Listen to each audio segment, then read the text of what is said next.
So now we proceed to the investigations in a hip case.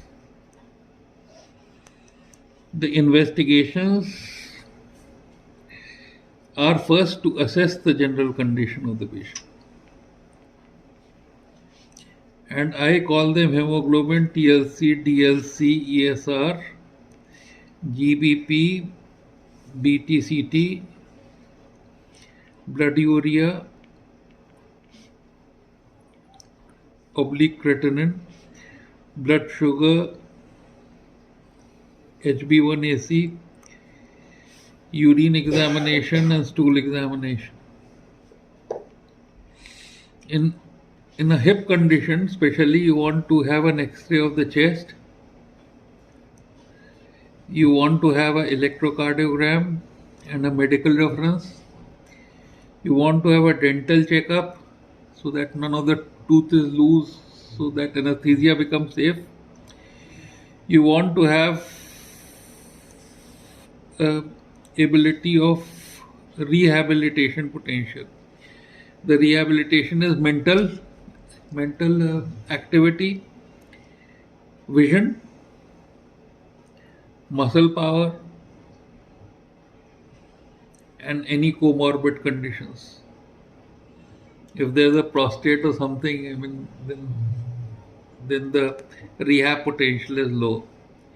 So this is to assess the general condition of the patient. Then you do an imaging, and that is usually X-ray of the pelvis with both hips in identical position. And this is X-ray of the pelvis, AP view. In certain fractures of the pelvis, you can do an obturator and iliac views to see the anterior and posterior column of the acetabulum, and this is 45-degree tilted AP view. Then when you are trying to place a pin or an implant into the neck, into the center of the neck, then you may do a lateral view. Usually now this lateral view is not by an X-ray, it is usually by an image intensifier. Then to study the vascularity of the head, you can do a CT scan, but the better ones are MRI and PET scan or radioactive staining, radioactive scan. So this is to see the vascularity. Now, so then there are certain things that are better visible on ultrasound, especially the soft tissue components, the cartilage, the synovium, all those things are available on ultrasound. Then you want to make a diagnosis, and diagnosis can be distant from the hip, like demonstration of organisms, sputum,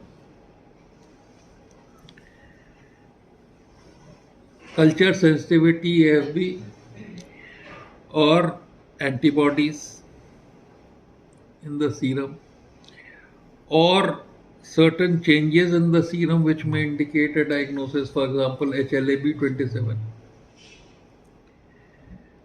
All these can make a diagnosis, but one of the most important thing is also local, and that is histology or fine needle aspiration cytology. And one of the important things can be culture. So this you can do to make a diagnosis, and then depending on the diagnosis, you can also do some other investigations. other investigations, for example, if there's a paralysis or there's a comorbid condition or there's diabetes, you may investigate for other investigations for associations of comorbidities. So this is a list of investigations. We have made an ad hoc list. You can add, detract, or modify depending on the case. Then we come to the treatment.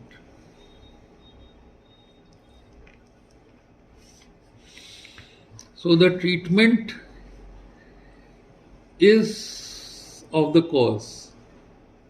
So what are the treatable causes? They are usually infections. And the infections can be septic arthritis, osteomyelitis, tuberculosis. So you treat the cause. Then there can be immune inflammations, like ankylosing spondylitis. So you can treat them by observation, by heat and exercise,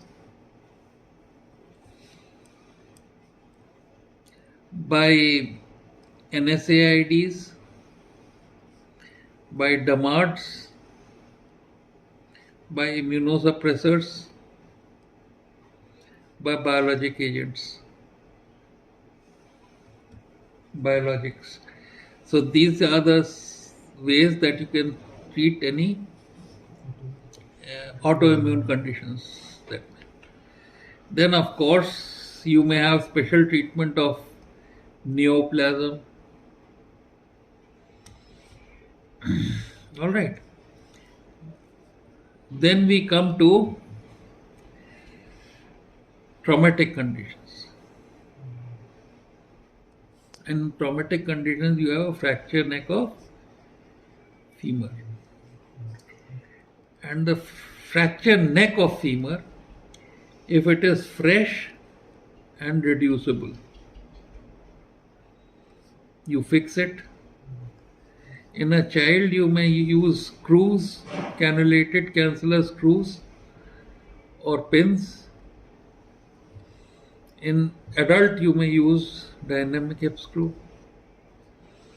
If it is fresh but not reducible, then you open, reduce and internally fix.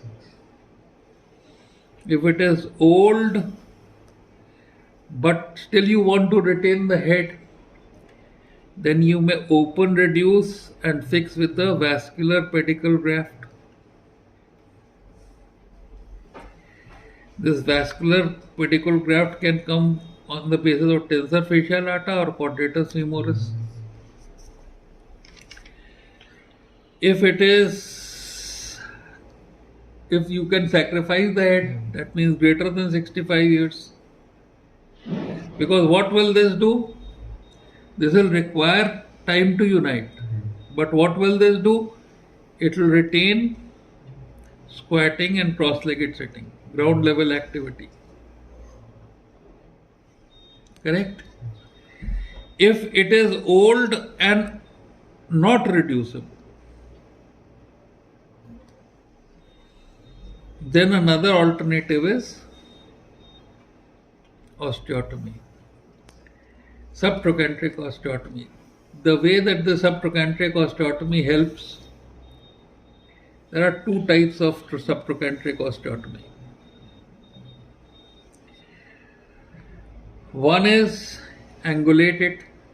So if you angulate it like this, the direction of the muscle pull becomes this, and the weight bearing is this.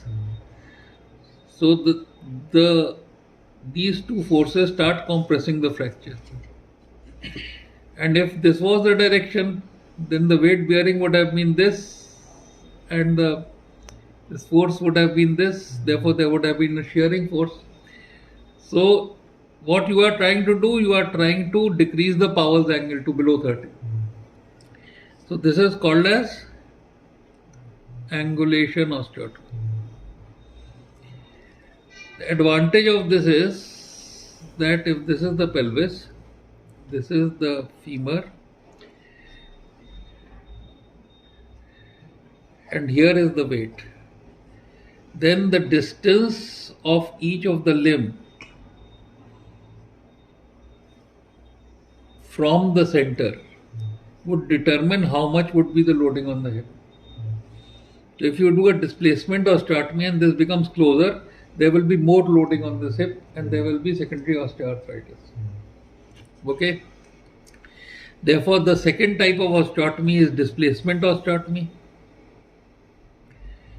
as was described by McMurray. But the disadvantage of the displacement osteotomy is that it medializes the lower limb and increases loading on the hip. And therefore there is secondary osteoarthritis. Have you understood this? So this is about osteotomy and open reduction and internal fixation. Greater than 65 years, if the head is involved, you do a HRA, hemi replacement arthroplasty. If the head and acetabulum both are involved, you do a total hip replacement. And if you can't do it, because the patient needs ground level activity, because he can't bear the cost, because the bones are very osteoporotic, then you excise the head, that is excisional arthroplasty. Now once you excise the head, this is the pelvis, and if there is no head, there is no fulcrum. This will not act, gluteus medius will not act, there is no fulcrum here, and therefore to bear weight on this limb, you will tilt the spine like this to get the line of gravity here. So there will be a Trendelenburg gait. If you want to avoid this Trendelenburg gait, you shape this upper end of femur, all right, upper end of femur parallel to the pelvis. So this is the false pelvis, this is the true pelvis, this is the pelvic angle, all right, and this pelvic angle, this is the pelvic angle, okay, and you want this to come like this. So let us enlarge this quadrilateral. This is one and this is the other, and you increase this and you increase this, and you want this angle to be equal to this angle. So this angle plus this angle is 180, and this angle plus this angle plus this angle plus this angle is equal to 360. Since these two are 180, 90 degree, therefore this angle will automatically become equal to this angle. This plus this is 180, this plus this is 180. Take it out common, so this angle becomes this angle. Alright, and you can fix it by a plate which is anterior plate like this, alright, or a plate which is lateral. And this anterior plate is called as Milch Bachelor's plate. Okay, so this is pelvic support osteotomy combined with excisional arthroplasty. Excisional arthroplasty plus pelvic support osteotomy is equal to Milch Bachelor's operation. Alright, so this is how you approach a case of fracture neck femur, how you choose a treatment for fracture neck femur. Now we go on to the trochanteric fracture. Trochanteric fracture is usually can be treated on AK fixed skin traction on Thomas knee splint. This is conservative treatment, very easy to do, alright, and it will usually unite. Then you can do an external fixator. You can immobilize in an external fixator. This gets the best results, this gets the second best results. The third thing is that you can do a DHS or PFN, okay, proximal femoral nailing. And the fourth thing that you can do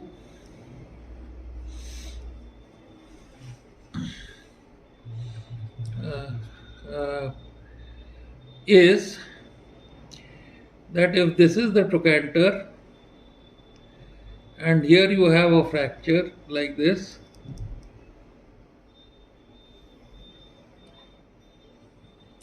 now if this is the fracture, you must understand that if you do a DHS like this fracture would be compressed by the compression effect of the screws here. But if the fracture is like this, then it will be compressed by the compression effect of the DHS screw. But if this is not there, supposing this trochanter is comminuted, then what you do, you displace this fragment, and here is the fracture, so this trochanter is left alone, and you fix this directly to the fragment like this. Okay, this is called as Diamond-Huston operation. Okay. Alright, so if the trochanter is comminuted and you can't put anything into it, so you leave the trochanter alone, and from the proximal fragment you fix the distal fragment. So this is called as Diamond-Huston technique or Diamond-Huston surgery. Okay, so you have the neck femur and you have the trochanteric fracture. Now Perthes disease.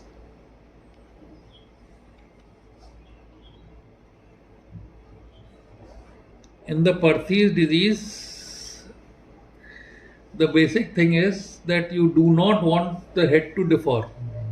Okay, so you try to contain the head, and you try to contain the head by a splint which is called as von Rosen splint. You abduct, externally rotate, or you can contain the head by what is called as broomstick last step, and you do it till the head revascularizes. Okay, but supposing at the end of it you have not been able to contain the head, then there will be three things that can be lost. The first is sphericity, which you measure by Moses circles. Alright, sphericity. The second thing that will be lost is containment. And third is congruity. So if this is the acetabulum, this is congruous because the distance all around is same. And the containment is that if this is the head of the edge of the acetabulum, then this is outside. So since the head is soft, and if you try to abduct this head, against this edge of acetabulum, there will be a indentation. Okay, so ये indentation हो जाएगा. So this part of head which is outside, which is formed now a socket, and this is the ball. This part of this head is called as scalus. So if you abduct the head, actually the abduction will occur here. This is called as hinged abduction. Alright, how do you prevent it? You take out the scalus. So you do what is called a scalectomy. Correct? Alright. The second thing that you can do is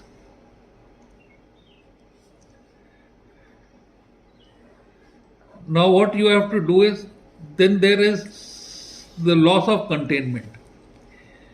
So if this is the head and this acetabulum is only up to here, this is the pelvis. So what you can do? One thing that you can do is you can do an osteotomy like this, and you can slide it this direction. This is called as Chiari pelvic osteotomy. Or what you can do is that if this is the pelvis, this can become you can sort of open it up medially. This is the pelvis here. The lower end opens up like this. This is Salter's osteotomy. Third thing you can do is that you can sort of create a wedge here, tilt it, and fill this with bone graft. Alright, this is Pemberton pelvic osteotomy. So if you find that the acetabulum is shallow, or acetabulum is not in the correct direction, then you do a pelvic osteotomy. But pelvic osteotomy is always better than femoral osteotomy.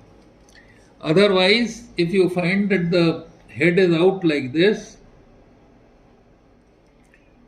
and here is your trochanter, alright, and you want it to come back, then if you do an osteotomy which is like this, an adduction osteotomy, then as you bring the limb back into the parallel line,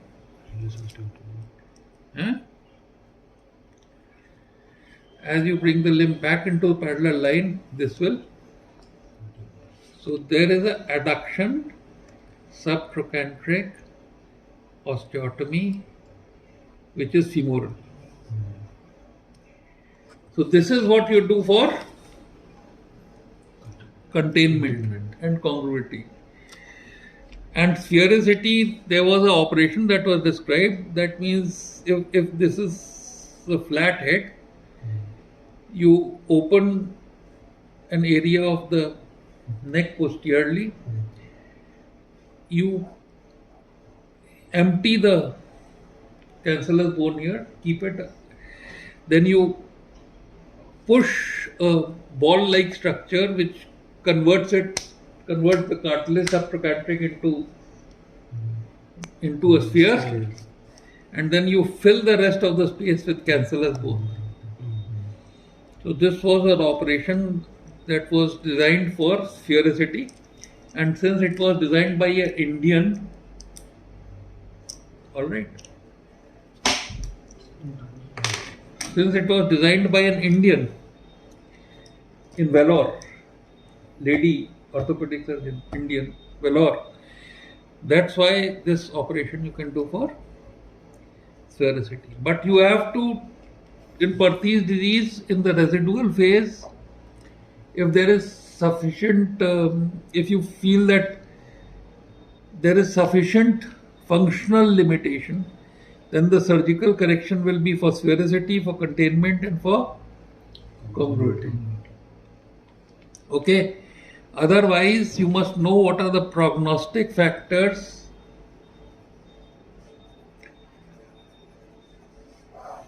and these prognostic factors would adversely affect the condition, and you will find that in about 30-40 years there will be osteoarthritis. So the system is that when there will be osteoarthritis, I will do a hemi replacement arthroplasty or THR. Correct? So this is your entire approach to Perthes disease. Now slip femoral epilepsy.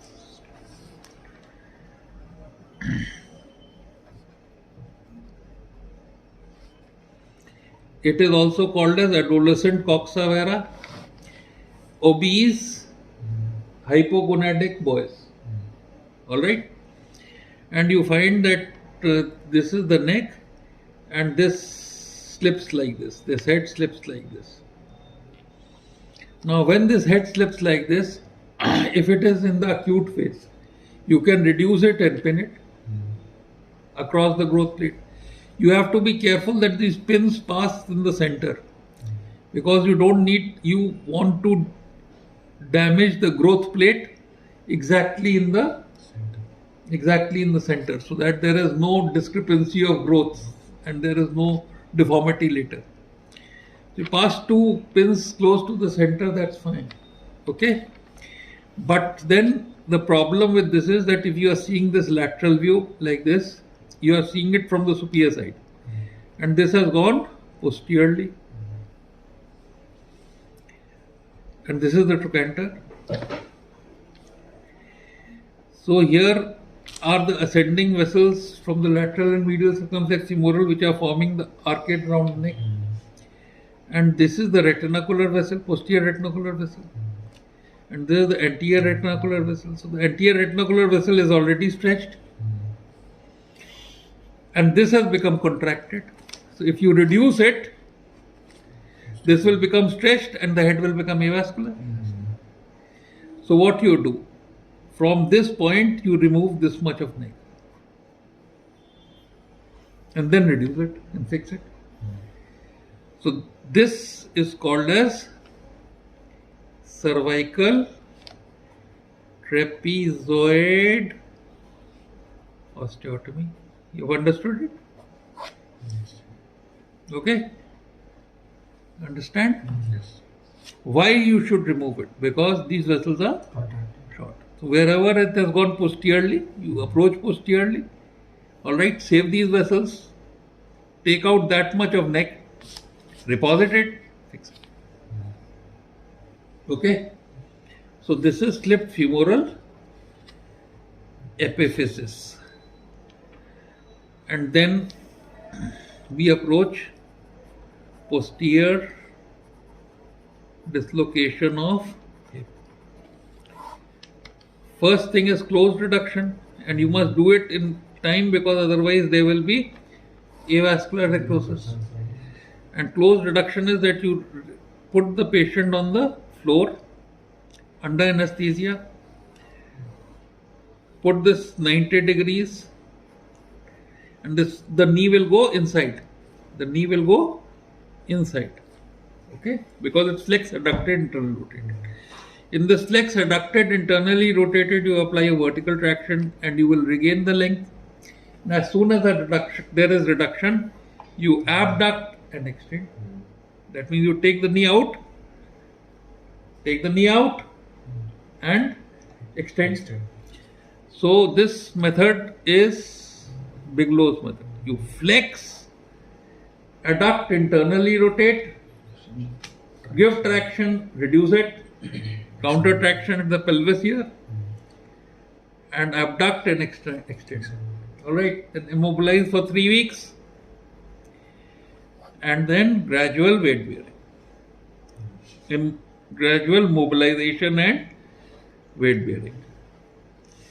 Problem is, if there is avascular necrosis, then you treat the avascular necrosis by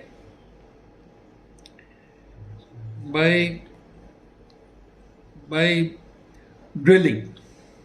You drilling, alright, so that you decrease the local edema, decompress the local edema, and the head tries to survive.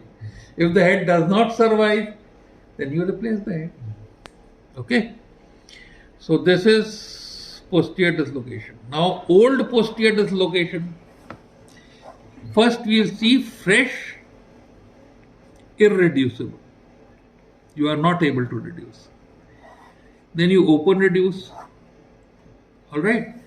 And when you open reduce, then what are the factors that can prevent reduction? So, if this is the head, here is the acetabulum, and you are trying to reduce it and you fail to reduce it. Now, what are the factors that prevent reduction? The first thing is that there may be a labrum or a chip of the acetabulum in the way. So there is interposition of the labrum or a fracture fragment from the posterior acetabulum. The second thing can be that the ligamentum teres may be hypertrophied. The third thing can be that here is the iliopsoas muscle, and this may create a contracture of the capsule. So it is narrow at where the iliopsoas is crossing and thickened in the acetabulum and the head region. So this is called as hourglass contracture of the capsule because of the iliopsoas tendon. Then shallow acetabulum.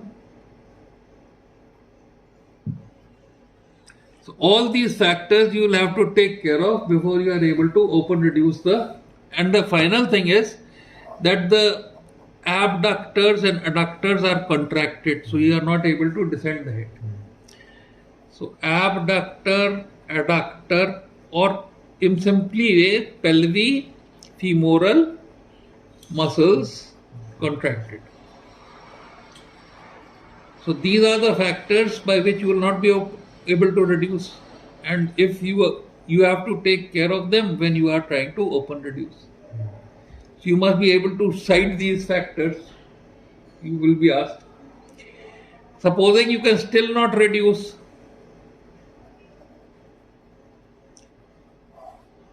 if then you do a pelvic support osteotomy. Otherwise, if there is a pelvic support osteotomy you are doing, but the head is also avascular and painful, then you can excise the head, which becomes Milch Bachelor's operation. So this is posterior dislocation of hip. Then you have central dislocation of hip or anterior dislocation of hip. Again, the principle is reduce, retain, and rehabilitate. Reduce, retain, rehabilitate. All right. In anterior dislocation of hip, the major problem is that there is so much of stretching that the sciatic nerve may go and the vascular supply may go. The anterior dislocation of hip is a very dangerous situation and must be reduced as soon as possible. Usually there is a dashboard injury. So if this is the knee and there is a dashboard, if it is an abduction, then there will be anterior dislocation. If it is an adduction, there will be posterior dislocation. And if it is central, there will be a central dislocation. So depending on the position of the hip in the dashboard injury, you will have any of these three problems. Now tuberculosis of hip. So tuberculosis of hip is treated by ATT and traction. Stage 1. Alright. Stage 2. Also same treatment. Now after that, if there is pain, you fuse, and this fusion is that if this is the trochanter and here is, so if there is pain and deformity, and this is the acetabulum, this is the ischial tuberosity, so you do an osteotomy here and you place a cortical tibial graft into the ischial tuberosity. So there is, you don't touch the infected area. So this is called as extra articular fusion. It is also called as Britton's arthrodesis. Stage 3, pelvic support osteotomy. All right. So this is for tuberculosis. All right. Have we left anything out? I don't think so. Then, of course, besides all these surgeries, you will do rehabilitation. You will do gait training. You will do physiotherapy. Because without that, you will not have a good treatment. And the thing is that you are aiming at a painless mobile hip with normal walking and climbing capability. But walking can be limited. There may be a painless walking distance. You may have to give a walking stick. You may have to give a walker. You may have to give a wheelchair. Or you may have to limit climbing activity. So if there is a residual problem, you will deal it during the rehabilitation phase. Rehab for residual problem. So this finishes your approach to him.